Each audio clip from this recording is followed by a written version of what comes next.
Dinshaw Irani joining in this morning for the Big Market Conversation. His CEO, Helios Capital. Dinshaw, thank you so much for joining us.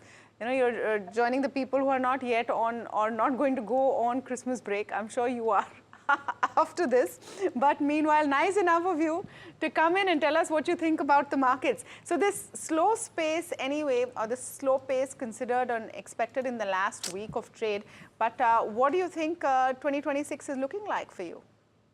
By the way, thank you for having me on your show, and a very good morning to you and your viewers. I'm not going on a vacation. That's I how I think this is feel the you, best. Dinshaw, not am I? No, actually, this is the best time to be in office and still not work because everybody else is on vacation. That's a great idea. We still have to work here at NDTV Profit, be in office and work, but just as an aside. Okay, so let me tell you about 26. Basically, our feel is we are very clear that the worst is over. 25 was the worst that you would have seen in terms of even news flows. Though the markets didn't do badly at all. In fact, a flatline market was the best that we could have hoped for, given the fact that there was a lot of fiscal and monetary tightening which happened in 24, which impacted going to 25. And by 25 itself, you saw a lot of fiscal and monetary loosening by the RBI and the government of India, which helped the market to recover, not the market, rather the earnings to recover. I think ultimately the market is slaves to earnings, and that is going to follow going forward. Once the growth kicks in, one saw that in the September quarter, the growth started coming back in. December looks no different. I think December will be another good growth quarter for earnings. And by the way, we have two more quarters after December, which are low growth quarters of previous year, where the YOY growth should look good going forward. So I think that way it looks like a fairly decent 26 for us. Obviously, the icing on the cake will be the probable signing of the deal, which is hanging for a very long time.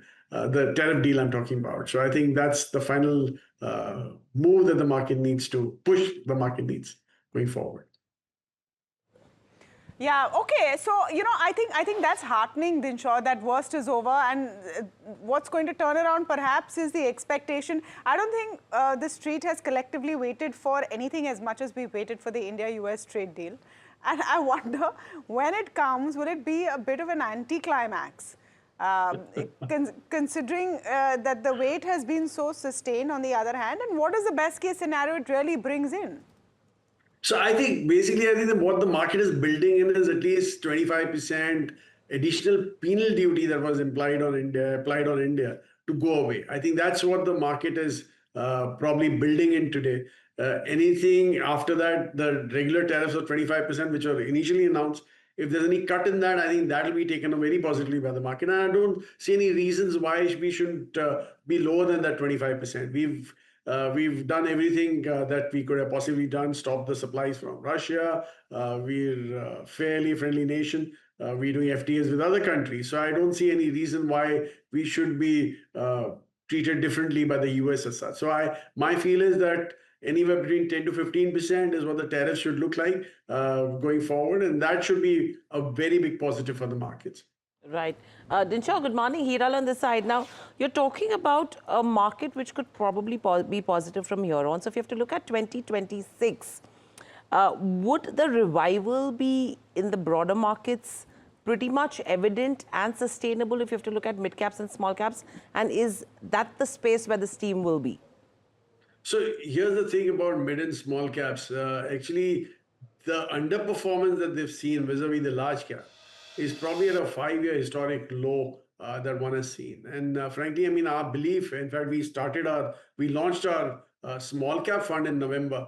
And that was the whole logic behind that, though on the valuation front, once the growth rates come back, the small caps look the cheapest among the pack on a PEG basis, not a PE basis, because PE is fairly misleading. 20 PE stock with a 20% growth rate and a 20 PE stock with a 5% growth rate, though the P's are same, but you know that the 20 PE with 5% growth rate is a much more expensive than a 20 PE with 20% growth built in, right? So that's why if you look at on a PEG basis, the small cap looked the cheapest of the pack. The mid cap were somewhere in the middle, and the most expensive were large caps because the growth rates there have never faltered. I mean, the growth rates were in early teens kind of growth rate, while the P's are 20. So the pegs were like pretty high, close to 1.8, 1.9.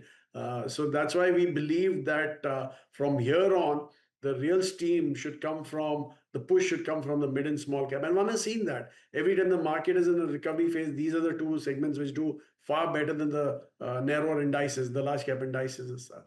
So we have no doubt that this is the place one needs to be in today. Okay, and to be in this space, you're talking about the momentum that could come in from a lower base as well in terms of mid caps and small caps. How do you see this panning out when you talk about the FI strategy? Because the DII is what, around 60 billion is what you're seeing that they've already put in.